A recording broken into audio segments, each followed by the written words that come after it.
Hi, everybody. It's Mark Rushton of markrushton.com. It's Friday, June 18th, 2021, and just got done making my playlist for the day. I might make some more later, but I have a minimum that I create and then transfer out to the different services that I subscribe to. And I like to do that early in the morning, get that done, try to be productive from not exactly the minute I get up, but when I, get all cleaned up and into my uniform. This video is called Adapt or Give Up. It's a little bit of an extension from last night's video where I talked about people complaining about Spotify and about how streaming music is broken for the artists. It's unfair. It's broken. Really? It's broken, huh? So can I just riff here just a little bit? Can I just riff a little bit? Because I have to have this conversation with somebody, even if it's just the camera. Back in the 1990s, when record companies would release a really good single and they would put it on a CD album and they would not release a single version of it. They would not release a cassette single or a CD single or anything like that. So you had to go out and buy the $18.98 list price CD in order to get it. You're lucky if some stores, you're lucky to get it for $16. And, then the rest of the album's got a bunch of fluff on that. And then today you see a lot of people complaining, well, my friends don't make as much money writing, junk, writing filler. I can't make as much money writing filler songs these days. Why can't we go back to the night? It's like, I read this every now and then, and it's, for a lot of people in their like 40s, 50s, and 60s, just complaining that they can't get away with writing filler, non-hits, stuff that nobody cares about. And it's like, do you not recognize what you're saying here? Am I the only one picking this up? Or, in the broadband era, the early broadband era, the early aughts, like when you had the Sean Fanning's Napster and Kazaa, LimeWire, the torrents, outright stealing. That was broken. And you've got the music industry there. I don't know what to do. Who moved my cheese, right? Where's the cocaine, right? How can we keep everybody on a crappy contract forever? The world's going to change, right? So everybody's complaining about everything. And I don't know. I kind of think streaming has solved a lot of problems. And of course, there have been a lot of music download services and streaming services over the last 20 years, legit. I mean, if I could go back, I've been releasing music through digital distribution since 2004. I can go back into the CD Baby reporting archives and check out all the services in there that I earned money from over the years that no longer exist. Things like Ruckus. Ruckus was actually a pretty good idea. They only had it on college campuses. And it just didn't. I don't know whether the VC funding just didn't quite. That was actually a pretty good service, from what I understand. Sony Connect was not too bad either. They had bought something, but in typical Sony fashion, you know what we need to do? You know what everybody needs to be able to do? They need to be able to listen to this in AAC format. What's AAC? It's a Sony proprietary audio format that they shoved everywhere. They shoved it in their mini discs. When Sony bought Acid and SoundForge back in the aughts, I still use Acid and SoundForge occasionally. The first thing they did was, now you as a musician, you can render your tracks to AAC. Wow, thanks, Sony. Here's a memory stick. Just like, what are you thinking? That's anyway. So there was Sony Connect. There are a lot of other different services out there. Most of them are, I could dig them up A lot of them I got a penny or two or a dime or 15 cents, a few bucks, whatever, back in the day. But yeah, there have been a lot of companies back then, and there's still new companies coming out today. So, maybe we're not done, but we have the big companies now. We have hundreds of millions of people subscribing to these services. As some Merck, the guy from Hypnosis, who's buying up all the music catalogs. What did he say that was really good? This is a good quote. You may not like Merck, but I kind of like Merck's philosophy on things. He said that we've turned music consumption into a utility where you have money coming in on a monthly basis, not necessarily predictable money, but you have a steady flow of money. And that's what you didn't necessarily used to have before with record stores, just because of the amount of money and distribution and returns and theft and the mob. Now you have a little bit more predictability. And people like to subscribe to music services.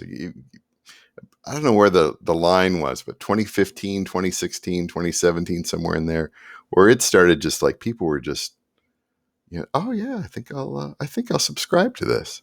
And they've kept it going ever since. And it's not like that AOL charge on your credit card or grandma's credit card. Grandma's still paying for AOL. Like, oh, somebody died. And you're like, wow, they're still getting that AOL charge on there. Wow, who knew? Which I think is how that company survived for many years. So yeah, I went on, and I'm going to go on about that again this morning here. Maybe it'll be a little more conversational about that. Adapt or give up. So yeah, these people, the people that complain about music streaming, about Spotify, they talk about the good old days. They weren't even alive in the good old days, most of these people. I call them millennials or Gen Z or whatever. It's the people who write music journalism, music criticism, write the dissertation long reviews these days. They long for the good. It's like they've seen, what was that movie with John Cusack in the record store? Why can't we have those days? The new Belle and Sebastian is out. Belle and Sebastian. But yeah, record stores. Yeah, I didn't really like record stores. I'm sorry. I didn't really like. Half the time they didn't have anything. You couldn't play it. It'd be used, be scratched. You'd order. This happened to me. This was the last time I was in a record store. I'm going to continue to tell this story until I'm dead, and then it'll be on video afterwards. The last time I went to a record store, which was here near the town, in the town I lived near, Iowa City, I'd ordered an Arthur Russell CD, and this was back in the day when I could go. It was like 2004, 2005. I could have ordered it on Amazon. They were selling that stuff back then. And Arthur Russell, the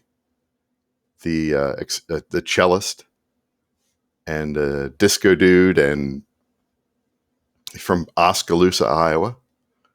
What did I order? I think it was Calling Out of Context. I decided, well, you know what? I'd like to get this CD. He's critically lauded. I've never really heard him. Again, this is before streaming. This is before the documentary on him. And so I ordered the CD through the record store. I said, you know what? I'm gonna do the right thing. I'm gonna special order this CD through the record store, and then get that buck, right? Rather than Bezos. So I ordered the CD.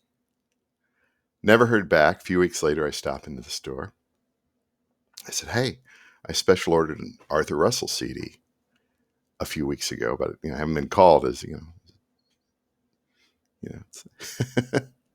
is it like that bookstore, the feminist bookstore in Portlandia, Women and Women First? Yeah, we can special order that for you. It'll be 1 year.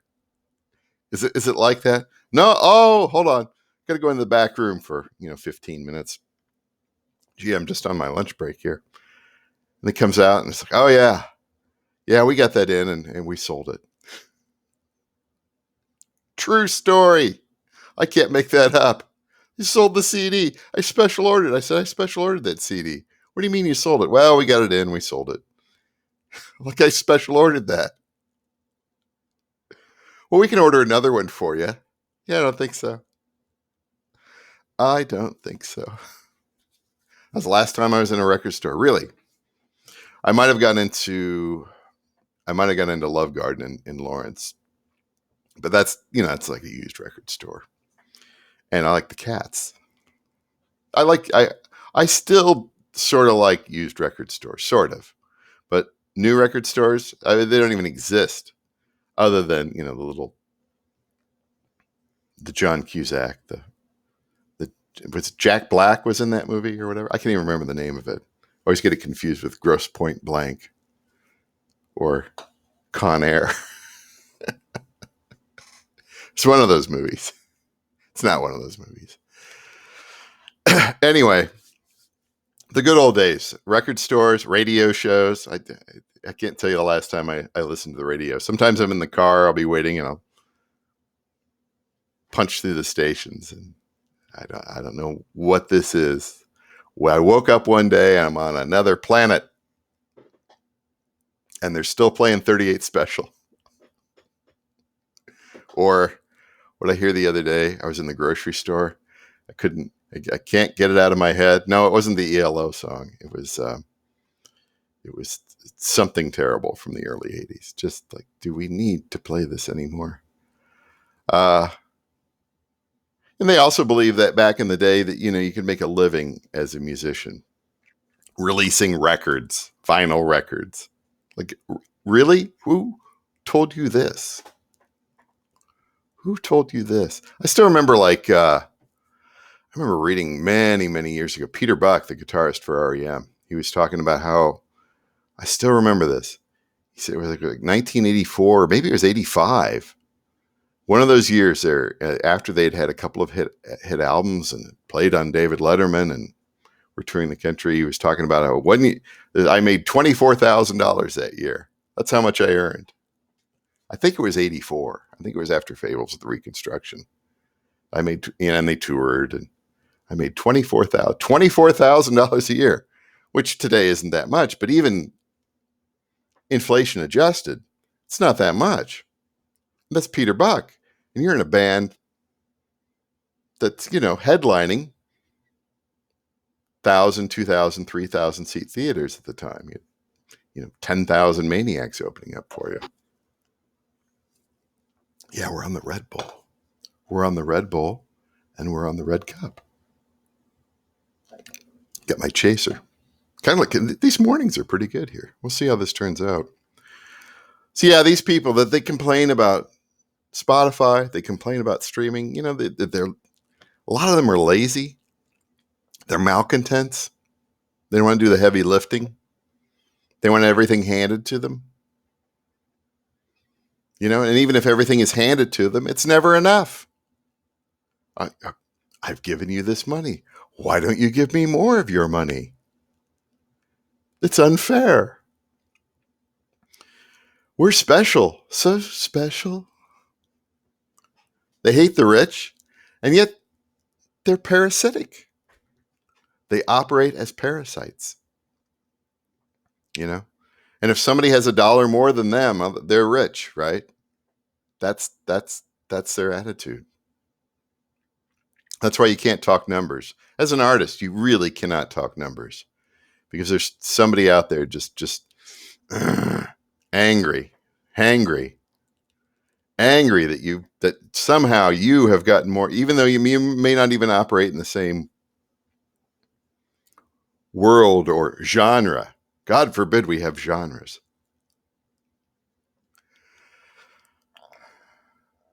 And they also hate executives, right? The ones who are actually probably doing the work to a certain extent. At some point in time, when things level out, and they start doing the musical chairs things with the executives, you kind of wonder. That concern is valid. Even Bezos has said, after I die or after I leave the company or whatever, Amazon's going to fail. Because you know what you're going to end up doing? They're going to be hiring those really good people who used to work at Kmart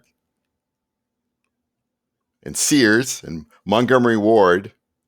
They've got a lot of experience. They cut costs and save money. It's all there on their LinkedIn, which I've always contend LinkedIn is a fantasy site. There's nobody there to check you. Oh yeah. How many people did you how did you screw the company up? Oh yeah, we don't know that side of the story. We just know that you're brilliant. You're brilliant, and you worked there for 14 months, and you turned the company around. Amazing. So again, I'll give them a little bit. The people who don't like executives, sometimes it's valid. Most of the time, when the company is building, turning into something, an entity, a big entity, it's not necessarily valid. I look at Spotify these days. I do kind of worry about it. Some of the things that they've been doing. We're going to flick over to something here that I just arrived today. And it's this Only You. Find out how you listen with our mobile app and keep listening to get the perfect playlists. It's like, that's a bit on the lamey side there. They're really stretching it out. And the other thing that they've been doing lately, the other thing I don't like Spotify's been doing, is the push into playlists. And it's one thing to go and spend a lot of money on playlist talent, and services and all that sort of stuff. And then pushing it on the people who subscribe to Spotify. I see it in my mobile app. I see it in the desktop app. And it's like, no one's getting royalties from this. Why are you pushing this? These are podcasts I would never, ever, ever listen to. There's a couple podcasts I occasionally listen to, but you want me to, no, I'm never going to listen to that. Why is this above the fold? Why doesn't podcast have its own little link on the side? Why can't I not see that? I don't want to see that. I don't want to see podcasts. If I want to see podcasts, I will go into that part of town and do some exploring. Stop shoving it in my face. I don't care about the true crime podcasts. I don't care about the feminist math podcast or whatever it is. I don't care. I'm not going to listen to it. Stop shoving it in my face. So you see a bit of that going on at Spotify these days here. And I feel like they've kind of gone over the top of the roller coaster. But we'll see. We'll see what's going on here. I guess, personally, you have to adapt or give up things. And I'm just going to quickly go through these things here. I always say that I quit paying attention to the news. I don't watch the news. I don't read the news. I don't read I haven't read newspapers in forever. I don't read online news. Things get sent to me, or you can't avoid certain things, or you're in the grocery store and you look over and, oh, how many people have died? Oh, go off and get my apples. I found that news was depressing me, and I realized that it was by design, right?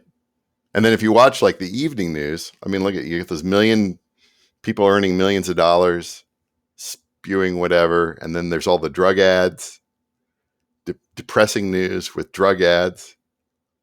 You don't think that's by design, right? I'm going to tell you some depressing news. Oh, ask your doctor about something to make you less depressed. I don't have to ask my doctor. I'm not going to watch that stuff. Doing pretty good. Doing much better as a result of that. And if you don't believe me, go read some Walter Lippmann from 100 years ago. Public Opinion, other things he wrote. He had it all figured out 100 years ago. And I think everybody used that as a template for trying to control the masses, but that's another discussion. I quit reading music reviews. I have essentially quit reading music reviews. I used to love music magazines, like old Rolling Stones, like in the 70s, and the Trouser Press, and even anything that came along. Yeah. Entertainment Weekly, the tiny little, it was like terser than Robert Christgau. And he's good too. I would read him occasionally in the Village Voice. And it's great rereading his reviews on his website. The terse reviews. What does terse mean? Look it up. Q Magazine, The Face, NME. What else did I read? Maximum Rock and Roll, Punk Scenes, the Wire. I'm trying to think what else. Mojo. Mojo had a little bit longer. Mojo was about legacy bands, classic rock, and that sort of thing.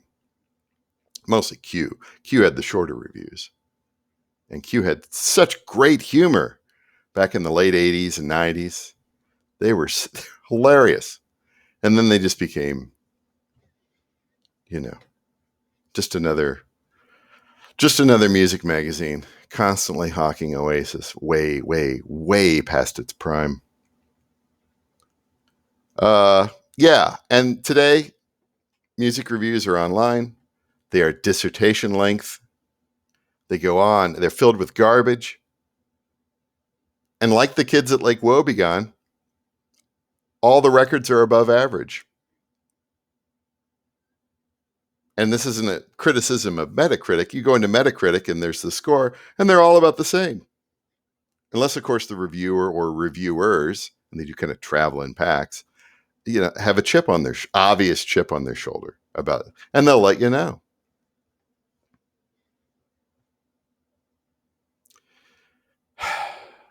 I mean, I've listened to a lot of, I've listened last decade or so.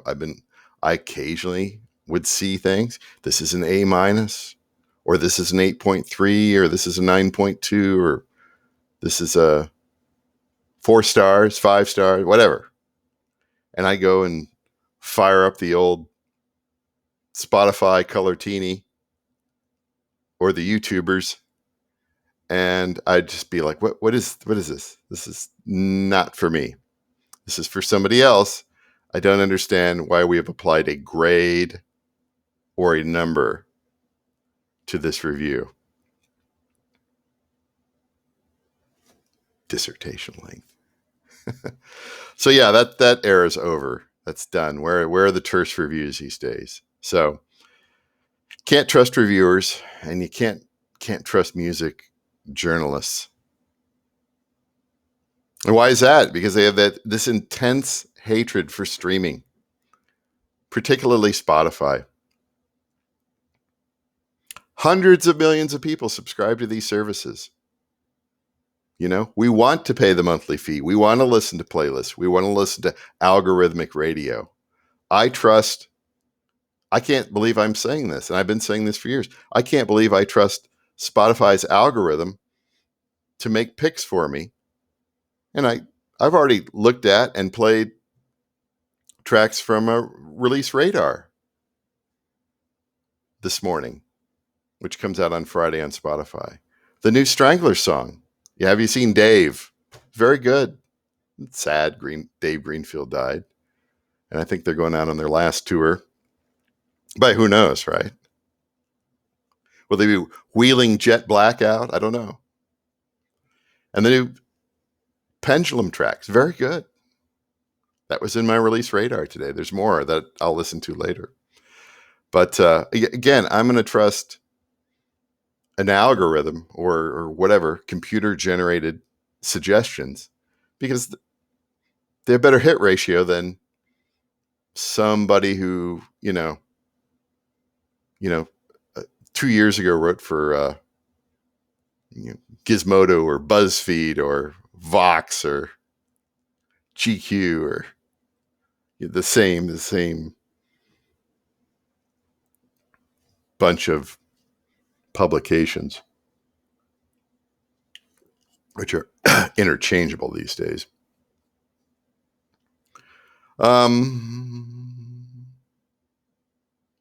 Yeah, we pay a monthly fee, like a utility, to get our music. I kind of like that. I kind of like the future. If you told me 35 years ago, hey, in the future, you pay a flat fee, $10 a month or something like that, and you can get pretty much most of the recorded music of history. And of course, you have to pay for internet access and stuff like that. What do you think?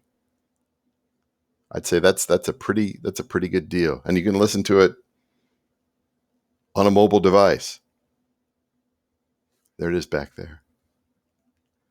It's not the best thing in the world, but it's pretty convenient. Better than a box of records, hauling that around, or leaving that cassette tape on the dashboard.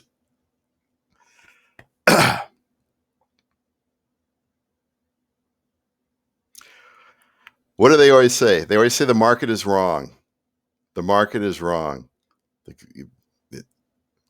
They don't want streaming. They don't want Spotify. What are your solutions? They never say what their solutions are. We want something different. We want something that pays the artist fairly. What is fairly? They never define it. You got to call them on this. Come on, you're the one that says it's unfair. Tell me what's fair. Should everybody be paying $50 a month for Spotify and Apple Music? Is that fair? What's fair? You're just a shill for the man. That's not the case at all. You're saying that it's broken. You're saying that it's unfair. You tell me what will fix it. You tell me what's fair. Come up with I'd like to see your business plan. I'd like to see that you've done a little bit more than just smoking some weed and, man, I think I figured it out, man. It needs to be like Bandcamp, but with streaming. Okay, we have Bandcamp. And Bandcamp, if I got an email the other day where it's like, now you can listen to your Bandcamp, the music that you bought at Bandcamp, you can listen to it offline. You can download it and listen to it offline. That's kind of like Bandcamp with it's almost. I mean, if you have a data connection, you could listen to your yeah. So that's already there. What else? What else should it be? They can't explain this. They haven't thought about it beyond the edge of their nose. Come on, you got the $1 trillion idea? Let's hear it. I'm all ears.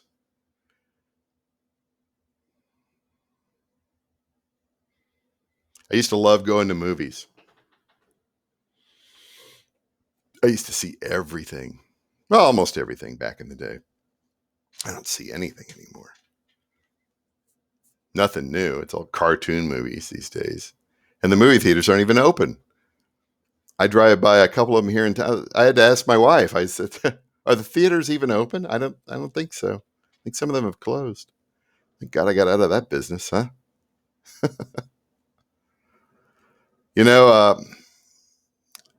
in the 90s, they had the 12-plex, the 24-plex, the 30-plex. I live, just a few miles away from a 30-plex in Houston. And like the promise on that was, we're going to show more movies to more larger demographic. And so they did that for about a week or two. And then suddenly they're playing the cartoon movie, the same cartoon movie in 6 screens. And then they're playing another cartoon movie in another 6 screens. And that's what the market wanted, I guess. So I left. Just no more sticky floors for me. No more out of focus. No more sitting behind me kicking my chair. No thanks. No thanks. I go buy a big TV and the internet, and for a while I have that downstairs. I have a projection, real nice Epson projector. This house came with a 10-foot screen down there that I had to clean because it was so filthy. And I got a little $350 Epson. It does a very nice job. And so for a long time, I would go out. There was actually a couple of video rental stores still hanging on by a thread. They're gone now. But around here, they had some pretty good arty movies in them. And that's how I kind of caught up on a few things. And then those places closed. And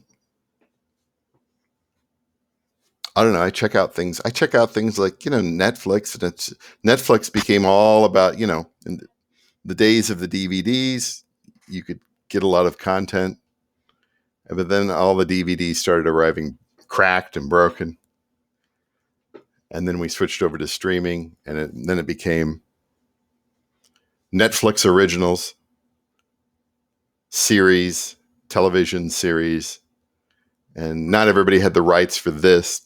Or it went over to Hulu, or it went over to Amazon, or it went over to HBO, and you're constantly having to. And no thanks. In the library, forget it. Been in a library lately? Oh yeah, you haven't been in a library lately. They had a few things, but here's the thing about the library. A very good library here. And I would pick up a, foreign movie, and it was like somebody had eaten lunch on it. Every single one of them. Scratched up. Food. Caked up. How?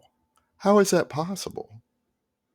And then just, you don't even take a look at the disc to see whether or not it's in playable condition. All right. That's where my tax dollars are going. So I had to quit that too. So I was waiting around for something good to come along, and when I would search on the Roku, and everything that I was sort of interested in was on the Criterion Channel. And so now I subscribe to the Criterion Channel. I catch up on the art house, the foreign movies, the old foreign movies I never got to see. Never. They weren't even in the video stores, probably. I certainly didn't know about them. Been catching up lately on Eric Rohmer films from the 70s and 80s. I like his style. The French director. And so that's been fun. Been catching up on some Tarkovsky and some other things as well. So I get back to that, but it's a personal thing. It's the stuff I like to watch. It's the stuff that informs me artistically in other areas. Again, adapt or give up.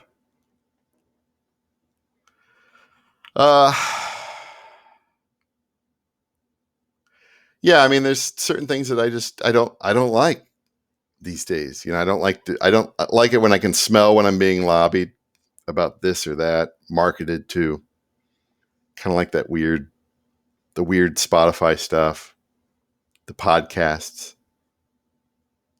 I don't like it when an agenda is being shoved down my throat. It's one thing to say, hey, you like this particular artist, you might like these other artists instead. That's fine. That's perfectly cool. But then hey, how would you like the true crime podcast? How would you like I'll say it again, feminist math or something like that? It's not. It's a combination of a couple of things that I saw. It's like, no, not. Why would I be interested in that? I'm not interested in that. Is there a cat in here? Hello, special guest star Peeps. Come here. Come here. Come on. Yes. Yes. Showing up on a scene like a black cat machine. How you doing? Where's that camera? I'll be with you in a little bit here. Yeah, so yeah, the complainers. The complainers. They just want to suck you into being one of them. Back to music. So these people out there, I can't help but see it. I'm sorry your parents weren't rich. Like the Strokes, the 4-car garage band. They really are a 4-car garage band. Not to knock them, but it is what it is.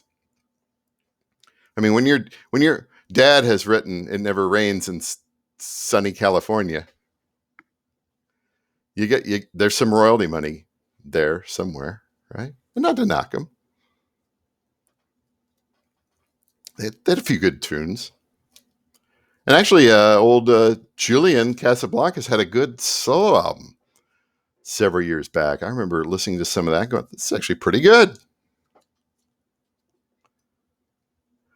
But by and large, this Pollyanna view of the past, the good old days. You have any idea what it took to make a 7-inch record back in the 1980s? I don't think you do. What it took to record music and then get it mastered, and then where would you go to a pressing plant in Des Moines, Iowa? Did they have? I don't think they had pressing plants in Des Moines, Iowa. I think you had to go to like Chicago or something like that. Maybe they had. I don't know. That's where I'm from, Des Moines. Yeah, not everybody lives in New York. Not everybody lives in LA. That's why everybody went there, so they could try to make the big time. I don't know. What else do they complain about? Oh, too much music is being released these days. Too much. There's too many notes. To just take a few notes out and it'll be perfect. Too much. That's just snobbery. You're a snob. You want to pick the winners and losers. And the losers must be cast out. We don't like you, and we're going to cancel you. What is that? You're afraid of competition. You want to be the only one with the participation trophy. I don't get it. What is that? What's the other thing I wrote down here? Oh, yes. You're so delusional that you think you can compete. You want to be a player, right? It's like, oh, I've got this great idea for a new way to pay artists fairly. A streaming service, a download service, whatever it is. You think you've got the $1 trillion idea. And you're so delusional that you think no, and nobody around you is telling you that that's not going to fly. That's BS. Where is your BS detector? What drugs are you taking? What did you ask your doctor about? Did you ever see that Sacha Baron Cohen skit from, I think it was about 2005? He's dressed as Ali G. You know Ali G, the rapper dude, and he pitches Donald Trump on the idea of an ice cream glove. Apparently, and who knows, the whole thing could have been set up, but maybe it wasn't. But you're watching the video there, and Trump's ready to get out of there in 15 seconds. He knows the whole thing is It's the stupidest idea ever. Ice cream glove. It's great. It's funny to watch. It's it's probably a stunt, but you never know, right? But too many people are like Ali G, but without the irony. They're not there to try to mock somebody. They actually believe it. I really, yeah, oh man, we need Bandcamp, but streaming. Okay. Okay. Yeah. We'll pay artists fairly. It'll be a collective. It should be an artist collective. Okay. All right, good luck. What's your business background? Oh.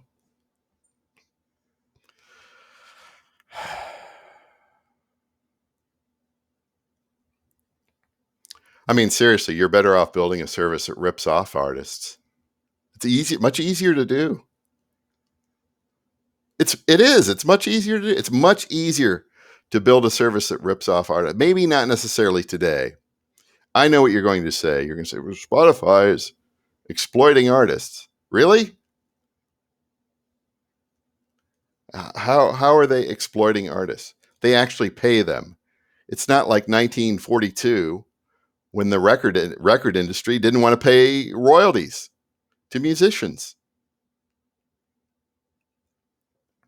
It's not like Sean Fanning's Napster, which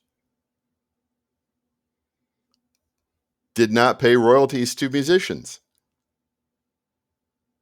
You're getting something. There's a lot of musicians out there. There's a lot of, the world's a big place. You can't be King Diamond. Yeah, it's much easier to build a service that rips off artists. We see this all the time on the internet with, or my service will get you from nothing to 100,000, or you'll be able to quit your day job, or buy these Facebook ads and you'll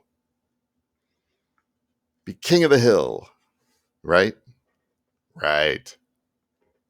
Facebook ads. Anybody is anybody winning with Facebook ads other than the people who push Facebook ads and Facebook? Just wondering. Oh, I know somebody who they got a bunch of likes on Instagram. Oh, well, yeah. From bots, maybe? Did you? Yeah, you're building and I'm not saying necessarily a music streaming service, but all these extra things out here that rip off the artist one way or the other, whether it's actual money or a waste of their time to watch the pitch, right? I mean, that's a fine line to walk on. I know what works for me. Hard work, constantly making music, regularly scheduling it, getting it out there under the different artist names that I produce,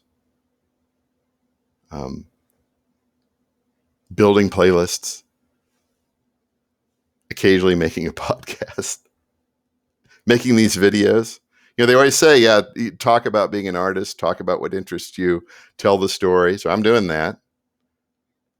Not many people on YouTube watching that. More people actually watching it on the alternative sites that I post it to. But yeah, you're better off. You're better off building a service that rips off artists. And that suck. That's the state. That's because artists are suckers. Too many artists are suckers. They don't have the BS detector, or they want some sort of world where everything's free, or artists have some sort of weird collective. That's never going to work. Yeah, artists. Too many artists are suckers. No more music for the suckers. That's it for today. Mark Rushton at markrushton.com. It's Friday, June 8th. Boy, this was a long one. I had this, I guess I percolated this rant all night while I was sleeping. I think there's got to be a part two. It's like big audio dynamite, part two. Talk to you later.